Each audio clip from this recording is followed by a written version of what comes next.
अल्हम्दुलिल्लाहि व कफ़ा व सलामुन अला इबादिहिल्लज़ीना इस्तफ़ा अम्मा बअद फ़अऊज़ु बिल्लाहि मिनश शैतानिर रजीम बिस्मिल्लाहिर रहमानिर रहीम व मा अर्सलनाका इल्ला रहमतल लिल आलमीन सदक़ल्लाहुल अज़ीम। क़ाला नबी सल्लल्लाहु अलैहि वसल्लम ला युमिनु अहदुकुम हत्ता अकूना अहब्बा इलैहि मिन वालिदिही व वलदिही वन नासि अजमईन औ कमा क़ाल सल्लल्लाहु अलैहि वसल्लम। मेरे मोहतरम भाई और दोस्तों, नबी अकरम सल्लल्लाहु अलैहि वसल्लम की ज़िंदगी आपके सामने बयान की जा रही है। गुज़िश्ता हफ्ते तवीली बात जिक्र की गई थी। बताया गया था कि इश्क़े रसूल का तकाज़ा क्या है। नबी अकरम सल्लल्लाहु अलैहि वसल्लम की मोहब्बत जिस दिल में होती है उसको आमाल की मिठास महसूस होती है। ज़ाब्ता ये है कि बंदा या तो अल्लाह के डर से काम करता है, अल्लाह के डर से आमाल करता है, या वो जन्नत के शौक़ में, इनामात के शौक़ में आमाल करता है, या फिर नबी अकरम सल्लल्लाहु अलैहि वसल्लम से मोहब्बत के नतीजे में आमाल करता है। तीनों सूरतों में उसके आमाल मकबूल हैं। उसके आमाल पर उसको सिला मिलेगा, बदला मिलेगा, अजर व सवाब से नवाजा जाएगा।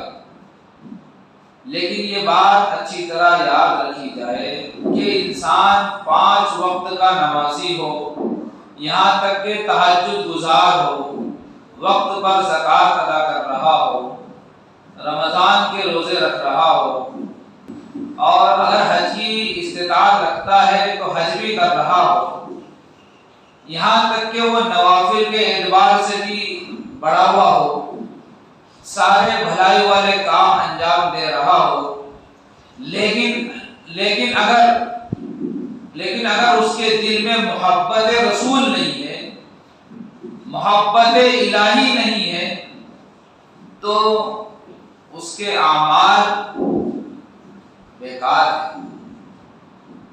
उसकी दीनदारी बेकार है। इसलिए कि आमाल का जो मुहर्रिक है वो मोहब्बत इलाही है और मोहब्बत रसूल है।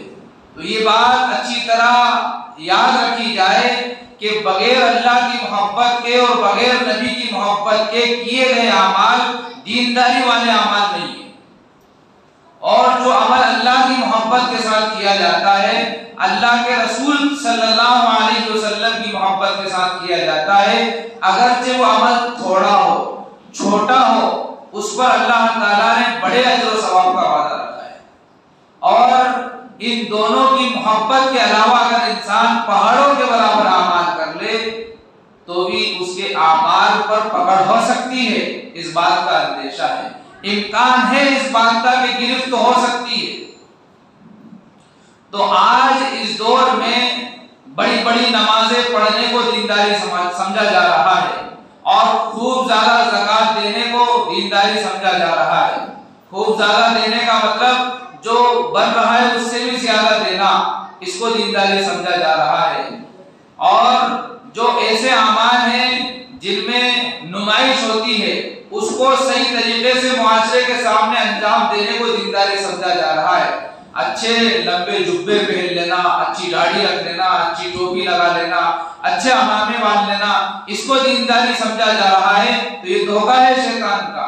इसलिए कि असल दीनदारी अल्लाह की मोहब्बत और उसके रसूल की मोहब्बत है।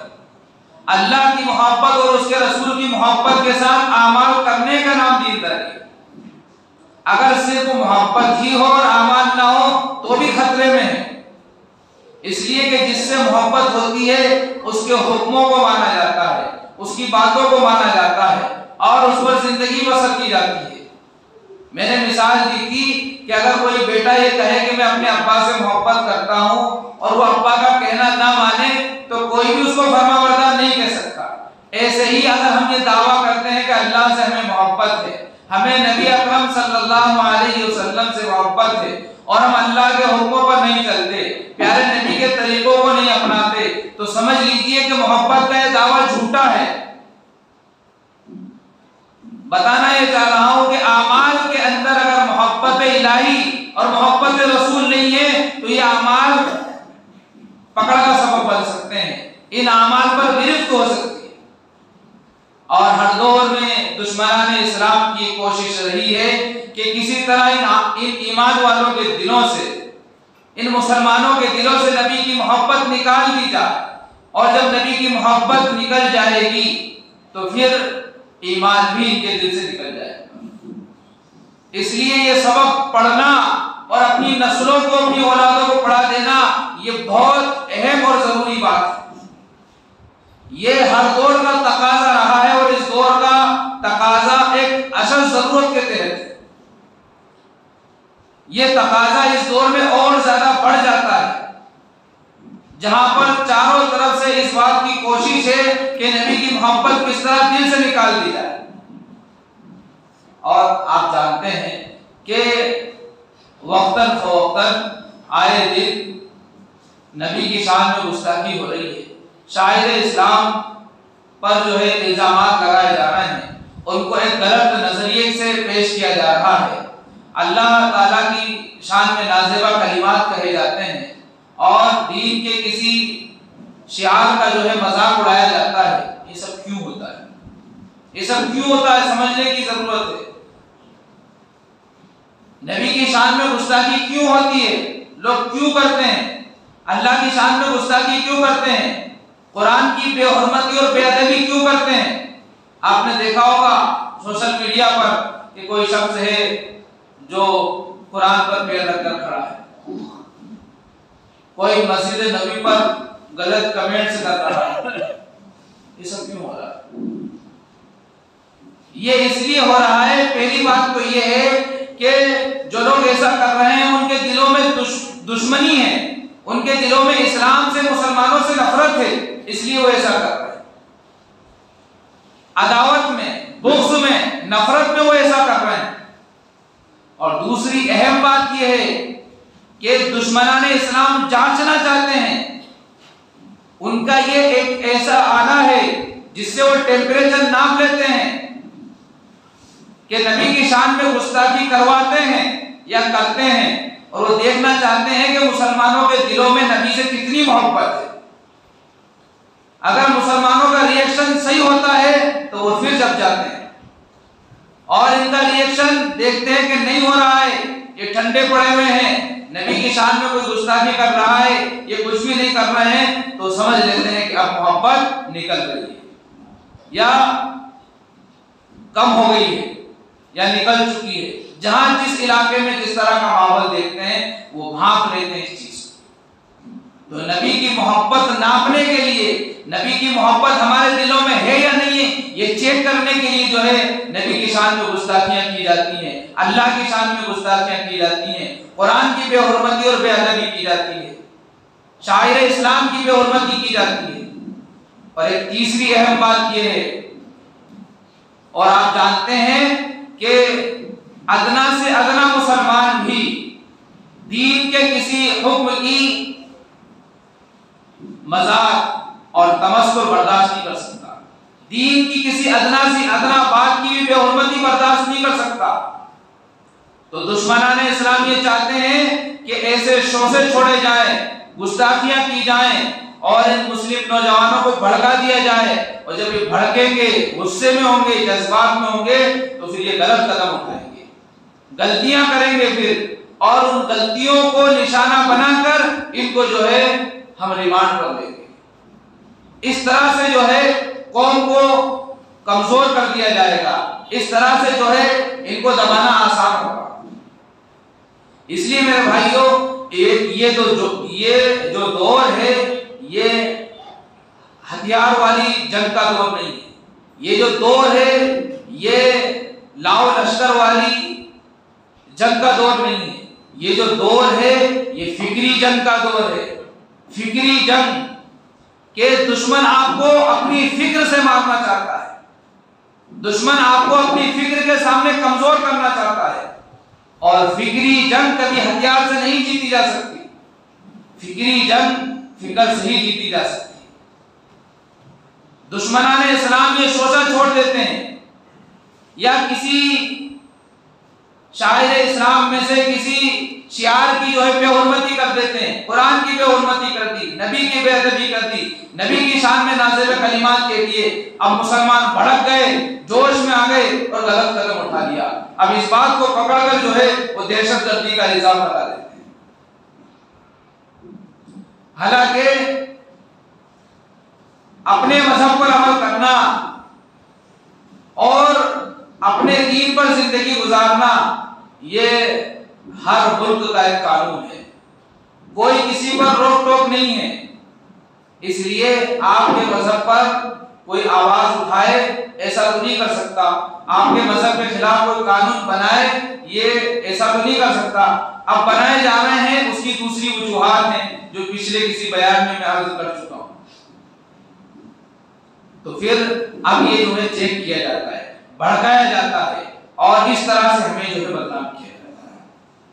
और मुसलमान ना समझे हैं, कम अकले हैं कि वो दूरअंदेशी का सबूत नहीं देते, बल्कि वो दुश्मन की साजिशों में इन्वॉल्व हो जाते हैं, वो उनकी साजिशों का शिकार हो जाते हैं।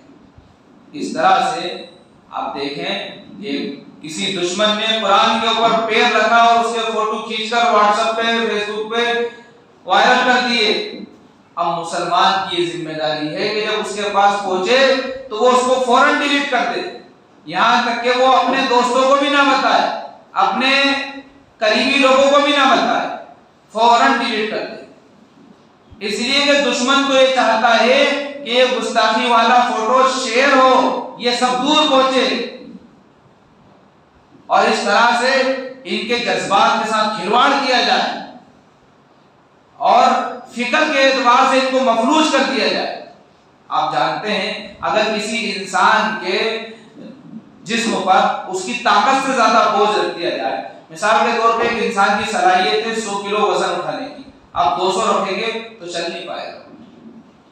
इतना ज्यादा फिक्री बोझ इनके ऊपर डालो कि सोचने समझने की सलाहियत ही खत्म हो जाए। फिक्री जंग है ये, फिक्री जंग को फिक्र से ही हराया जा सकता है, हथियार से, आलात से आप जंग नहीं जीत सकते। और फिक्र का हमारा ये मेयार है कि हमारी कौम में ज्यादातर अनपढ़ हैं और पढ़े लिखे हैं तो तरबियत से खाली हैं, या मान लीजिए इल्म भी है, एजुकेशन भी है और तरबियत भी है, तो मुआशरा उनको जीने नहीं देता। इसलिए कि वो सही बात बताते हैं तो किसी न किसी पर तो फिट होती है, उसके खिलाफ रिएक्शन होता है। तो जैसा कि हज़रत मौलाना ज़करिया साहब रहमतुल्लाह अलैह ने लिखा कि बजाय इसके कि कौम उसका साथ दे, उल्टा उसका पैर पकड़कर उसको बिठाने की कोशिश करते हैं।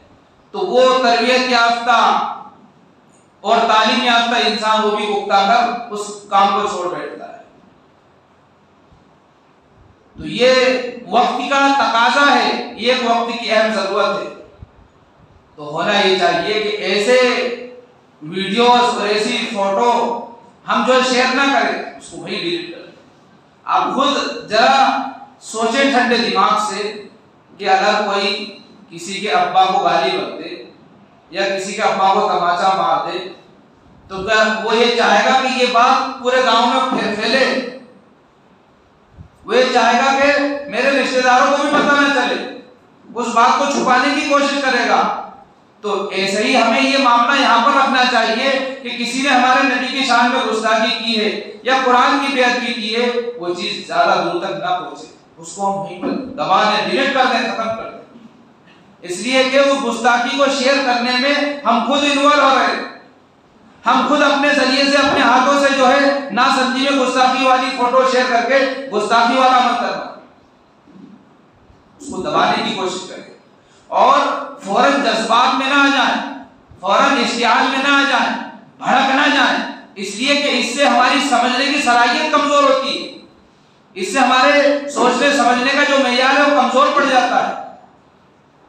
इसलिए इश्तियाल में आना ये दानिशमंदी नहीं है, हिकमत अमली से और उसूल और ज़ाब्ते को सामने रखकर किसी काम को अंजाम देना ये दानिशमंदी है। उसके लिए हम देखेंगे ये जो गुस्ताखी वाला अमल है इसको किस तरह खत्म किया जाए। इसके लिए जो है आप एफआईआर दर्ज करना, उसके खिलाफ जो है एहतजाज करें, मुजाहिरे करें, और सबसे बड़ा एहतजाज और सबसे बड़ा मुजाहिरा ये है कि आप अपनी जिंदगी को उस अमल के मुताबिक बनाए जो नबी ने कहा भी है और करके भी दिखाया। ये सबसे बड़ा एहतजाज है, सबसे बड़ा मुजाहिरा है कि हम अपनी जिंदगी को प्रैक्टिकल बनाएं, हम अपनी जिंदगी को अमली जिंदगी बनाएं, ताकि दुश्मन की वो बात जो उसने हमारे नबी की शान में कही है वो झूठी साबित हो जाए। और इस दौर में गलत रिवायात को और गलत बातों को इस तरह से हवा दी जा रही है कि आपस में नफरतें बढ़े, या यूं कह लीजिए कि इस दौर में कुरान के खिलाफ और इस्लामी तालीमात के खिलाफ बिरादराने वतन को भड़काया जा रहा है। बिरादराने वतन के दिलों में नफरत भरी जा रही है और बताया जा रहा है कि देखो इस्लाम इतना तशद्दुद वाला मजहब है। अब ऐसे में हम लोगों की जिम्मेदारी बनती है कि हम नबी की जिंदगी से आरास्ता हों, नबी की जिंदगी को सीखें, नबी की तालीमात को हासिल करें और सही मानों में हम उन लोगों को जो मुतनफ्फिर हैं या एतराज करते हैं उनको नबी की जिंदगी समझाएं, कुरान की तालीमात उनको समझाएं, और ये बगैर हासिल किए हुए मुमकिन नहीं। जब तक हम खुद इल्म से लबरेज नहीं होंगे या हमें किसी चीज का इल्म नहीं होगा हम दूसरों को बता नहीं सकते।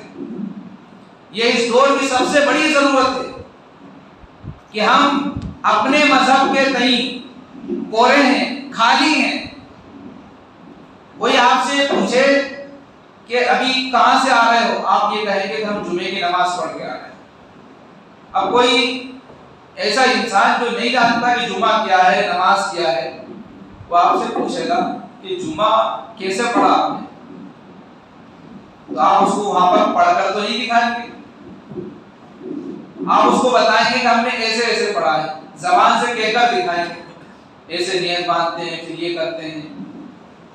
वो आपसे जब आप उसको बताएंगे कि हमने इसमें फिर सना पढ़ी, अल्हम्दुलिल्लाह रब्बिल आलमीन पढ़ी, आपसे सना का तर्जुमा पूछे कि क्या मतलब है इसका, आप क्या कहेंगे? कोई आपसे पूछ रहे अल्हम्दुलिल्लाह रब्बिल आलमीन इसका क्या मतलब है, इसलिए कि वो तो नहीं जानता इस बात को, इसलिए कि वो पढ़ता ही नहीं है, वो आपके मजहब का नहीं है, वो सीखना चाहता है, मालूम करना चाहता है, आप क्या बताएंगे?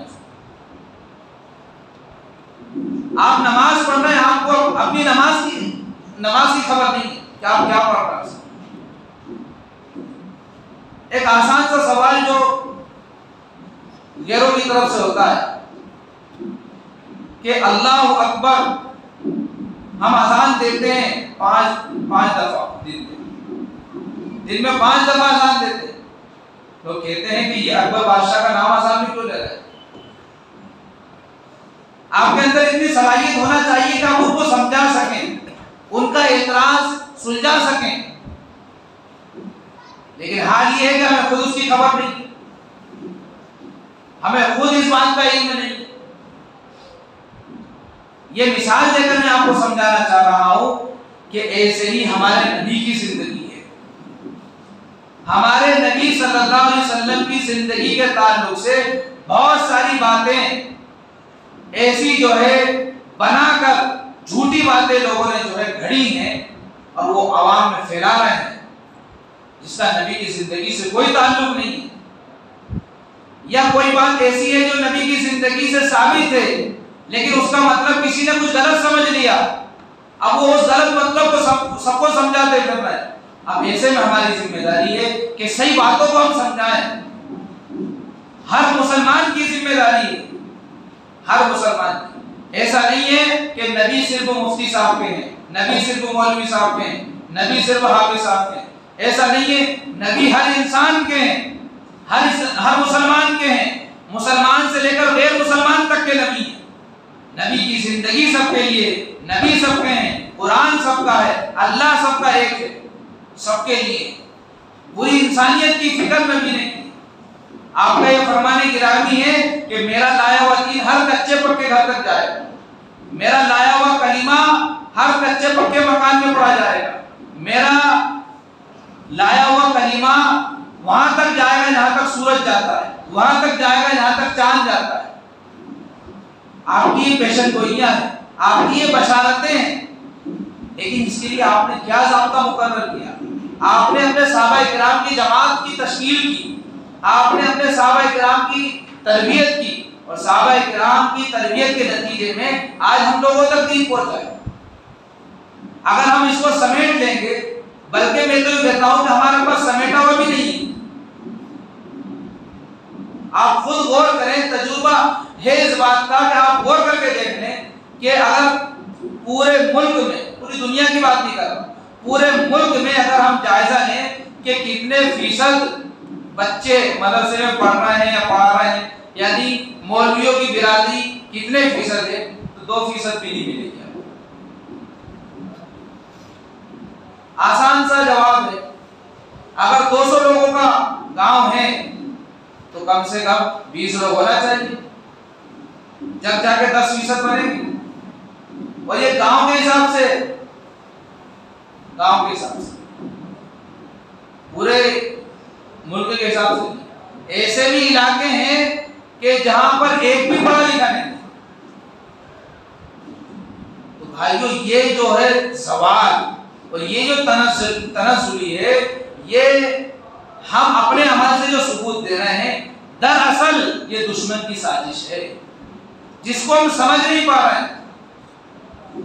इसलिए नबी की जिंदगी से मुकम्मल तौर पर वाकिफ होना और उसको अपनी जिंदगी का मकसद बनाना और दूसरों तक पहुंचा देना, इसको अपना एक काम समझ लीजिए।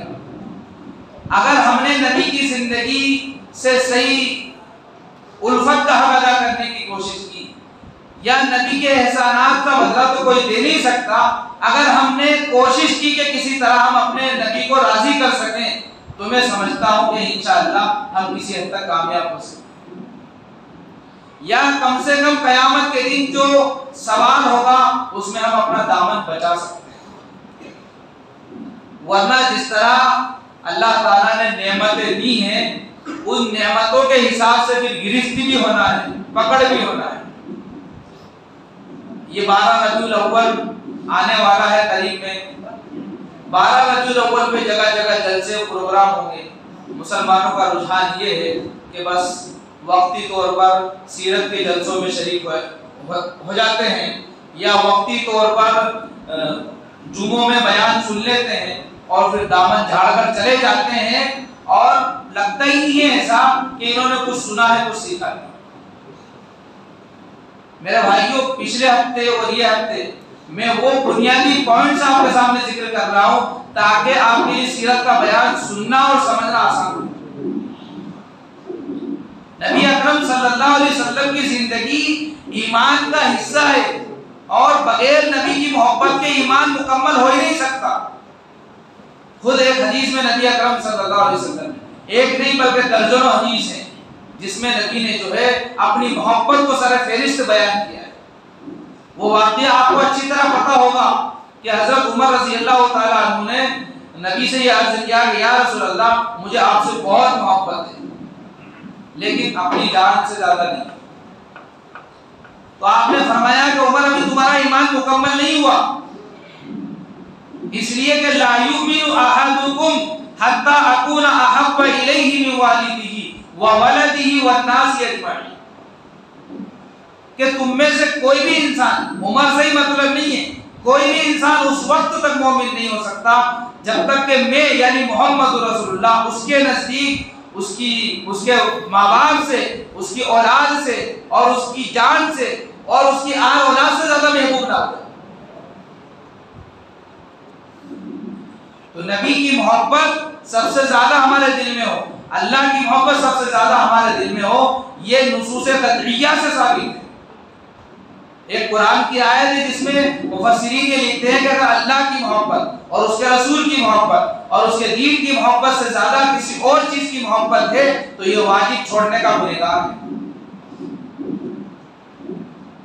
तो दुश्मन हमारे दिलों में नबी की मोहब्बत जांच रहा है, जांचना चाहता है, और अगर हम उसमें खरे नहीं उतरे तो दुनिया में हम ये छोटे से गांव में जिंदगी बसर करके मर जाएंगे, लेकिन आलमी लेवल पर बैनुल अक़वामी तौर पर जो हालात बन रहे हैं और जो नबी के ताल्लुक से जो बातें बयान की जा रही हैं, जो एक गलत नजरिया जो है इस्लाम को दिया जा रहा है, नबी की जिंदगी को जो एक गलत नजरिए के साथ बयान किया जा रहा है, उसका जवाब हम दे नहीं पाएंगे। और हम ये कहकर के हम तो छोटे से गांव में रहते थे, हमें क्या मालूम था, बच भी नहीं सकते आप। इसलिए कि इतना तो हर मुसलमान को पता है कि अल्लाह ताला ने नबी को भेजा है और वो नबी जो फरमा के गए उसके मुताबिक जिंदगी गुजारनी। इसलिए कि हवा कहीं चलती है तो कहीं दूर तक भी जाती है, ऐसा नहीं कि हवा यहां से चली है तो यहीं रुक जाए। और इखलास से मक्का में मेहनत हुई, मक्के में जो है दुश्वारियां आई, इब्तिला व आजमाइश आई, मदीने के लिए अल्लाह ने रास्ते हमवार कर दिए। 22 अप्रैल को और सन 571 ईस्वी में और 12 रबीउल अव्वल दो शंबा के दिन नबी अकरम सल्लल्लाहु अलैहि वसल्लम की विलादत हुई। और आपकी विलादत से 6 महीने पहले आपके वालिद माजिद हजरत अब्दुल्ला का इंतकाल हो गया। आपकी तरबियत आपकी वालिदा माजिदा हजरत आमिना ने की, और उस वक्त का ये दस्तूर था कि जो रुआसा होते थे, जो शरीफ और इज्जतदार और मालदार लोग होते थे, उनका ये माहौल था कि वो अपने बच्चों को दूध की मुद्दत मुकम्मल करने तक गांव में भेज दिया करते थे, देहाती इलाकों में भेज दिया करते थे। और इसकी वजह यह थी कि इनके अंदर अरबी होने का, यानी खालिस अरबी होने का जो पहलू है वो नुमाया रहे। इस बात से आप ये समझ सकते हैं कि शहरों के अंदर आलूदगी होती है, शहरों के अंदर माहौल जो है अलग होता है गांव के खालिस माहौल से हटकर। तो ये बुनियादी वजह थी जो सीरत निगाह लिखते हैं कि हमारा बच्चा खालिस अरबी रहे और अरबी में इसकी जबान नुमाया हो, इसलिए उसको देहाती इलाकों में भेजते थे। इस तरह के देहात में खालिस अरबी होती थी, खालिस अरबी जबान बोली जाती थी, इसलिए उनको देहात में पहुंचाते थे। अगर आज के दौर में देखा जाए तो मामला बिल्कुल उल्टा हो चुका है। आज के दौर में गांव वाले अपने बच्चों को शहरों में पहुंचाते हैं, इसलिए कि शहर की जबान अच्छी है, शहर का रहन सहन अच्छा है, साफ सफाई का माहौल अच्छा है, बोलने चालने का अंदाज अच्छा है। मामला बिल्कुल बदल चुका है। नबी के जमाने में गांव में सही मानों में अरबी बोली जाती थी, खालिस अरबी नस्ल रहे हमारा बच्चा, इसके लिए देहातों में पहुंचाते। तो बहरहाल दाई हलीमा ने कबीले बनु हवाजिन से कुछ औरतें आई थी नबी की पैदाइश के कुछ दिन बाद, और उसका नक्शा सीरत निगारों ने मुख्तलिफ नाहिये से बयान किया है। हर एक ने नबी की सीरत बयान करने में अपनी अपनी मोहब्बत का इजहार किया है। तो कुछ औरतें आई, सब ने देखा नबी को, सब ये कहते हुए आगे बढ़ गई कि ये तो यतीम बच्चा है, यहाँ से कुछ मुआवजा मिलेगा। हजरत आमीना इंतजार में थी कि मेरे बच्चे को भी कोई ले जाए। तो दाई हलीमा जब पहुंची और उनके सामने जब बच्चा पेश किया तो देखते ही पिघल गई, कहा कि इससे खूबसूरत बच्चा तो मैंने देखा ही नहीं, कई गांव का सफर किया मैंने, लेकिन ऐसा बच्चा नहीं देखा। हजरत आमीना कहती हैं कि मैंने कई शहरों का सफर किया, मैंने भी ऐसा बच्चा नहीं देखा। दादा अब्दुल मुत्तलिब खड़े हुए थे, कहा कि हलीमा तूने गांव में नहीं देखा, आमीना तूने शहरों में नहीं देखा, मैंने तो मुल्कों का सफर किया, कहीं नहीं देखा ऐसा बच्चा। सीरत निगार लिखते हैं, अगर उस वक्त जिब्राइल अलैहिस्सलाम से पूछा जाता कि जिब्राइल तुम क्या कहते हो इस बारे में, तो जिब्राइल कहते कि हलीमा तूने गांवों में नहीं देखा, आमीना तूने शहरों में नहीं देखा, और दादा अब्दुल मुत्तलिब तुमने मुल्कों में नहीं देखा, मैंने तो पूरी कायनात की सैर की है, ऐसा बच्चा नहीं देखा। दाई हलीमा लेकर उस बच्चे को चली, फिर उनको मुद्दत रिज़ात तक दूध पिलाया, 2 साल और भी फिर तरबियत की, कुछ वाक़यात भी बीच में पेश आए।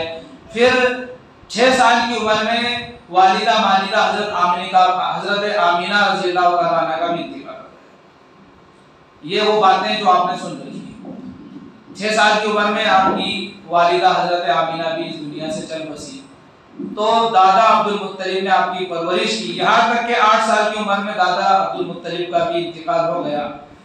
लेकिन इंतकाल से कुछ देर पहले आपने ये वसीयत कर दी थी अपने बेटे अबू तालिब को, जो आपके चचा थे, कि मेरे पोते की अच्छे से तरबियत करना।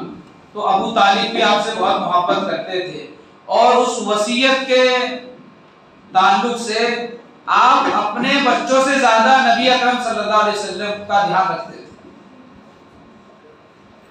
12 साल की उम्र में आपने पहला सफर मुल्क शाम का किया अपने चचा अबू तालिब के साथ, और कुरैश का यह माहौल था कि साल में एक मर्तबा तिजारत के मकसद से वो मुल्क शाम का सफर किया करते थे। तो इसी गर्ज से 12 साल की उम्र थी नबी की, और पहला मुल्क शाम का सफर किया, और फिर बाद में कुछ सफर हुए, और फिर बाद में 1-2 सफर हजरत खदीजा रज़ियल्लाहु तआला अन्हा के गुलाम के साथ भी हुए।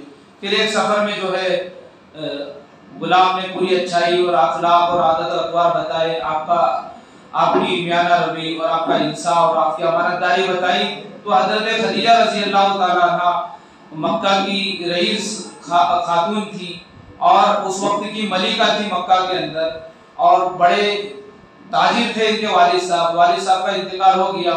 इनके 2 शोहर पहले थे, उनका भी इंतकाल हो गया, एक निकाह किया, फिर उनका भी इंतकाल हो गया, दूसरे शोहर से किया, उनका भी हो गया, और बाज़ रिवायतों में है कि तीसरे शोहर का भी इंतकाल हो गया, और चौथा निकाह नबी से हुआ। लेकिन ये कमजोर बात है, मजबूत बात यही है कि तीसरा निकाह नबी से हुआ, और 25 साल उम्र थी नबी की, 40 साल उम्र हज़रत खदीजा रज़ियल्लाहु तआला अन्हा की थी।